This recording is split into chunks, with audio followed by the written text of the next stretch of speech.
आता तुम्ही म्हणता सकाळ सकाळ कामावर येऊन पण असं का निवांत बसला, तर विषय असा झालाय घर मालकानं घराची चावी ठेवली नाही, त्यामुळे निवांत बाहेर बसला होता बघा थोड्या वेळ. आता इथल्या घरात काम करायचं म्हणजे आपल्याला सगळे पीओपीचे वायरिंग करून घ्यायचे बघा, सेट मारून ठेवलेला आधी. हे यांचं काम आहे ते पुट्टी महाराज आहे, त्याने काय त्यांच्या कामाला सुरुवात करायला लागली होती आणि आपण आपल्या कामाला.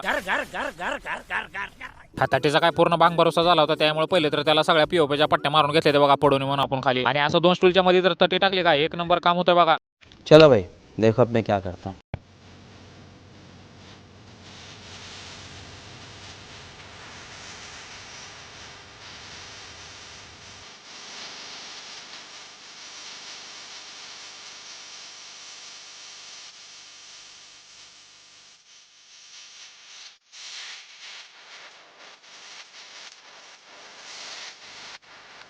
आता बाकीचं काय सगळं काम झालं होतं, पण विषय असा झाला की 2 फॅन टाकायचं होतं, त्यामुळे 2 फासनर पण मारून घेतली ती परत. आता हे दोघं याचं कारण म्हणजे आपलं काम सगळं झालं, पण थोडी कटिंग वाढवल्यामुळे ह्यांनी ग्राइंडर घेऊन आले ते शाळगावरून. आणि काय कटिंग चालू केली पण असला बेकार धुळा उडा लागला तुम्हाला सांगतो, सगळ्या भिंती कोरड्या होत्या. त्यामुळे अनिकेतला म्हणलं तुझं काम होते, म्हणलं परत चला निवांत येतो आतमध्ये. मी अनिकेतनं काय कटिंग करून घेतली होती, पण माझं काम होतं ते म्हणजे आता ह्याच्यामध्ये 2-2 वायरी टाकायच्या आणि त्याच्यावर पूर्ण सगळी पीओपी मारून घ्यायची. आता ह्यामध्ये काय करा तुम्हाला ते सांगतो, पहिले तर एक मसाला टाकायचे, सेंटरला फोटो फ्रेम टाकून मध्ये महाराजांची फ्रेम लावायची आणि दुसऱ्या कडेला पण मसालाच टाकायचे बघा. हे काम झाल्यावर मस्तपैकी फ्रेश झालो इकडे निवांत उभा राहिलो होतो, पण अनिकेत ग बसतोय गाडीवर धुळा बसल्यामुळे त्याला एक बादली पाणी ओतलं तिला दोत बसलाय परत त्याला शेवटला.